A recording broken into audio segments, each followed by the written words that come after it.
Next on Investigative Report.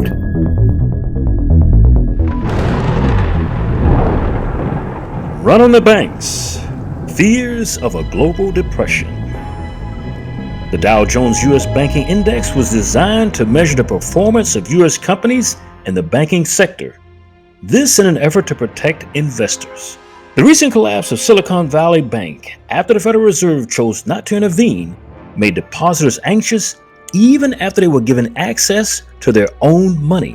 President Biden took to the airwaves in an effort to reassure Americans that the banking industry was solvent on the same week of investment bank Credit Suisse's near collapse. Had it not been for the intervention of the Swiss Central Bank, we might have edged closer to the losses of San Francisco's First Republic or Los Angeles's Pac Western National Bank. If the Fed is not willing to contain this unprecedented contagion by lowering its rates, we may soon witness global soup lines rivaling that of the 1929 stock market crash. The railroad made it run, made it race against. And now, running the banks, fears of a global depression. Brother, can you spare a dime? At the height of the Great Depression in 1933, 24.9% of the nation's total workforce, or about 12,830,000 people, were unemployed. Real wage income for workers who were lucky enough to have kept their jobs fell 42.5% between 1929 and 1933. Workers will remember this time period as the worst economic disaster in American history.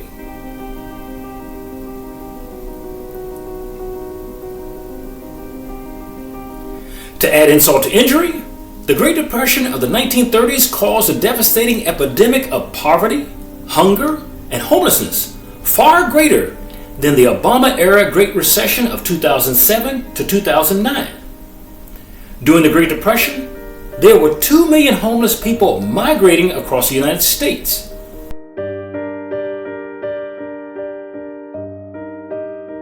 Many of these people lived in shanty towns they referred to as Hoovervilles, deriding the president they blamed for the Depression.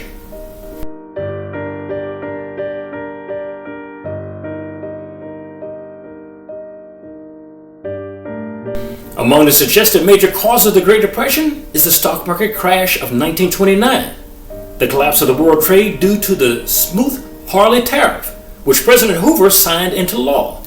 The government policies also, bank failures and panics on the bank industry, just as you see today, and the collapse of the monetary supply system.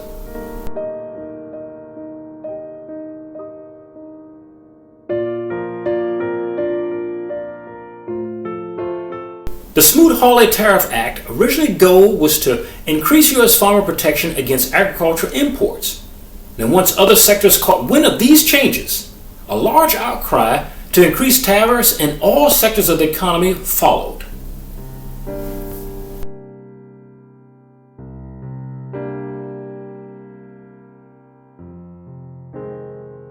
The increase in this tariff added economic strain to the countries during the Great Depression. A consequence of the Hawley-Smoot is that it provoked foreign countries, just like today, to raise retaliatory tariffs, which made it even harder for the American farmers and businesses to sell abroad, thereby deepening the Depression.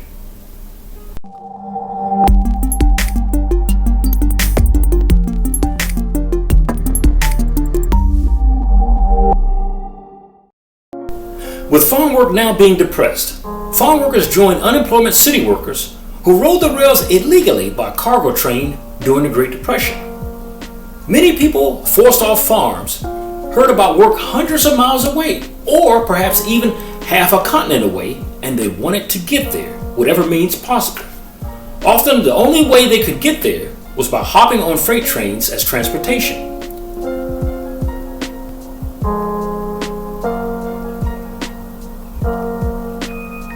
More than 2 million men and somewhere in the neighborhood of 8,000 women became train riding hobos. And today, people who jump the trains are still considered hobos. Now, what many of these migrant Americans did not anticipate was the vitriol spewed against them upon the towns they arrived in. Now, town folks did not want these foreigners there. And since a great proportion of society was becoming impoverished, there were signs in each town asking these hobos to move along, as most regions had trouble themselves employing their own citizens.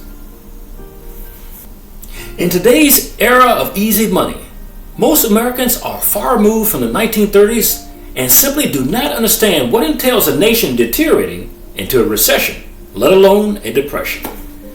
Now, Webster defines an economic depression as a major downturn in the business cycle characterized by sharp and sustained declines in economic activity, high rates of unemployment, poverty, and homelessness. Now, increased rates of personal and business debt, bankruptcy, massive declines in stock markets, and great reduction in international trade and capital investment.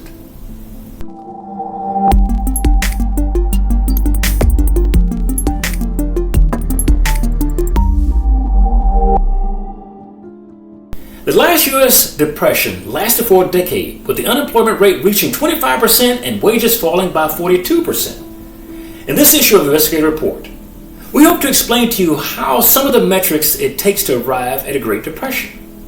We do this by looking back at the original Great Depression market that mirror current happenings. Now, a crash in the stock market would be a key metric to look out for preceding a depression. The stock market is the lifeblood of a country's health and is composed of stocks that investors own in public companies. Changes in shareholdings can be a reflection of how an economy is doing. When the stock market crashes, it can be an indication of investors' declining confidence in that economy. For example, on Black Monday, October 28, 1929, the Dow Jones Industrial Average declined nearly 13% in one day, down 38.33 points to a close of 260.64 points. Trading was so intense at the close of the day that the ticker was running 3 hours late after trades were halted. And back then, Federal Reserve Chairman Roy Young and leaders deferred on how to respond to the event and support the financial system. In essence, regulators did not want to involve themselves in the free market capitalistic system, which would aid in hastening the financial collapse. Before the collapse, the United States public was into consumption like we would not see again until the 1990s. A red-hot consumer market turning immediately cold, similar to the pandemic, is another metric of a Great Depression. The Roaring '20s roared loudest and longest on the New York Stock Exchange. Share prices rose to unprecedented heights, and the bubble was about to burst. A decrease in manufacturing orders soon followed, which is another key metric governing a depression. Business flourished on the demand for their products and services. When manufacturing orders reflect a decline, especially for an extended period of time, there is a problem. You see, it can lead to a recession, and worse, to an economic depression. Decreases in manufacturing affect employees' salaries and quality of life issues. But businesses that are squeezed during this time embrace yet another metric of a depression, which is to attempt to control their prices and wages in order to stay afloat. I didn't say to stay profitable, I said just to stay afloat.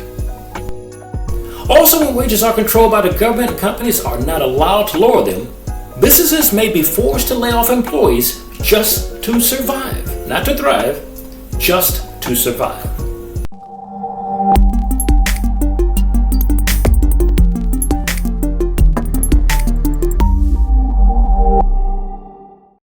Today, the Fed considers it its mission to lower the price of goods by increasing interest rates, thereby driving down the number of people who are willing to buy a company's products in a red-hot economy.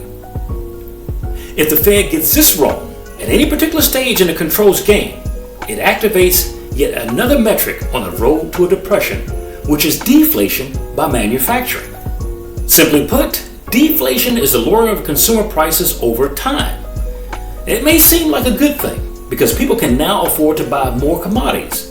But underneath it is the fact that prices are lower because of a decline in demand too. Not just lowering prices.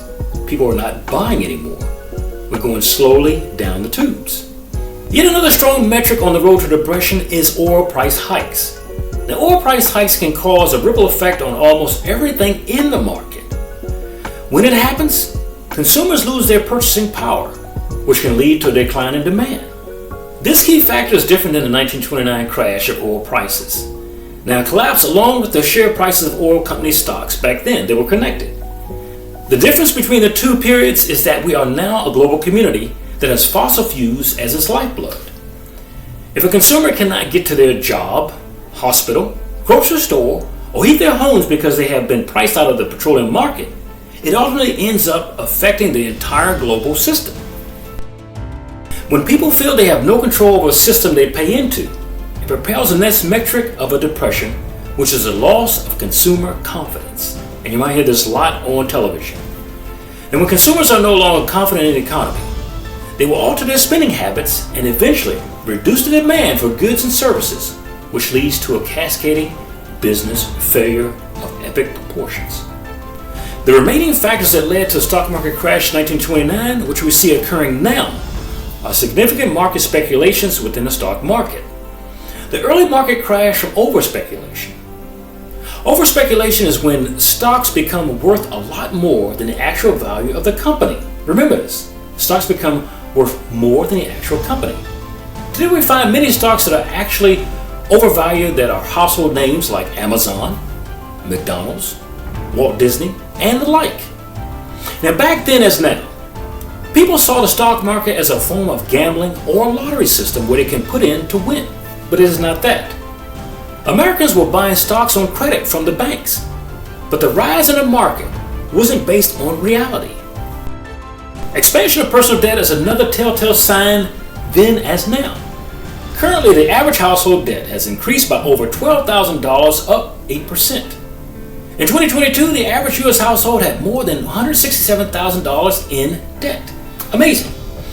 And debt for individuals increased by $3,478, averaging more than $58,000 per person in a home. That represents a 6% increase over the previous year. That in itself is amazing. On Thursday, October 24, 1929, 4 days before the actual big crash, panic investors selling led to an 11% loss in the Dow Jones.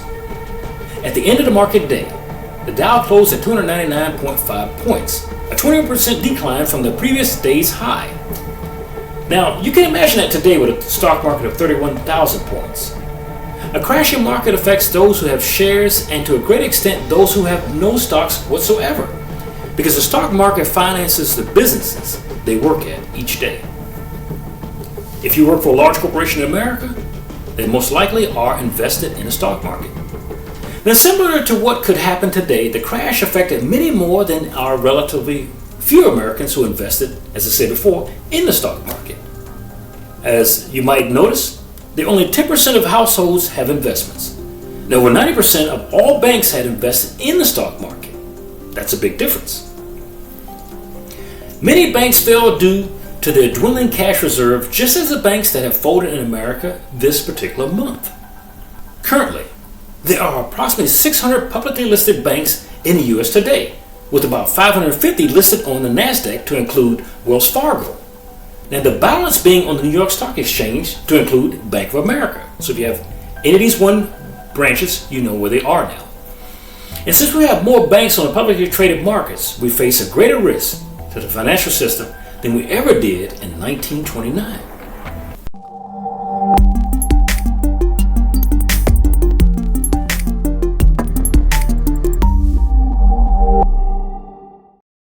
Just 2 weeks ago, fears about the unseen risk to the financial system rippled across the globe, breaking the brief calm that had settled over the markets after the Silicon Valley Bank collapse, deepening worries that a banking crisis could threaten all of the economies, not just the American economy.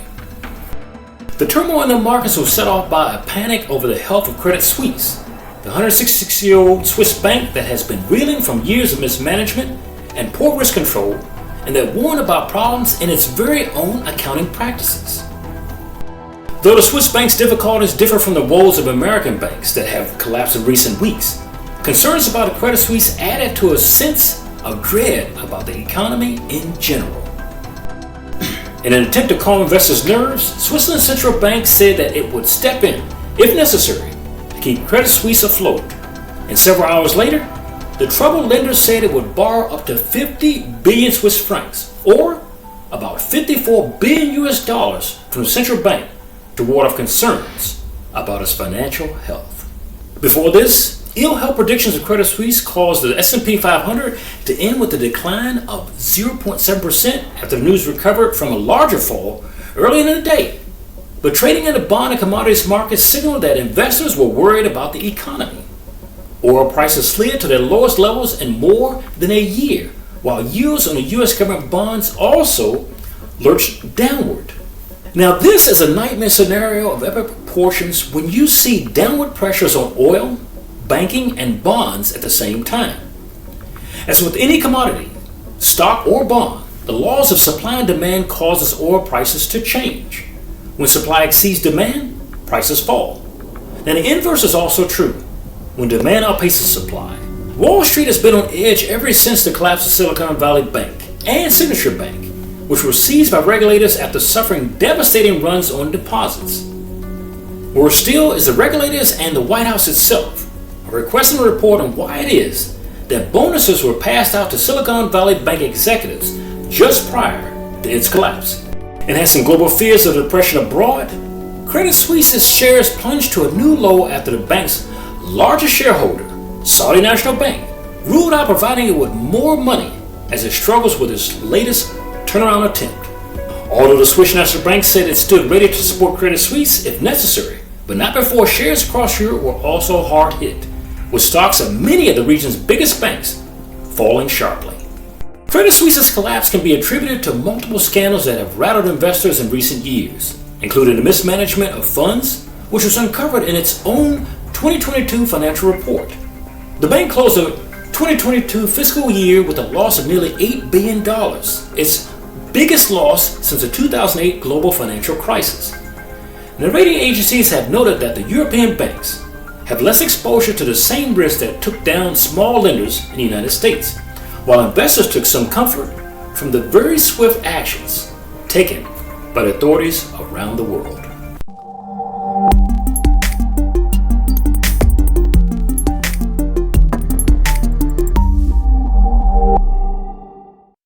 As we close, we remind you that then, just as now, the economy was red hot. The 1920s epic boom ended in a cataclysmic bust.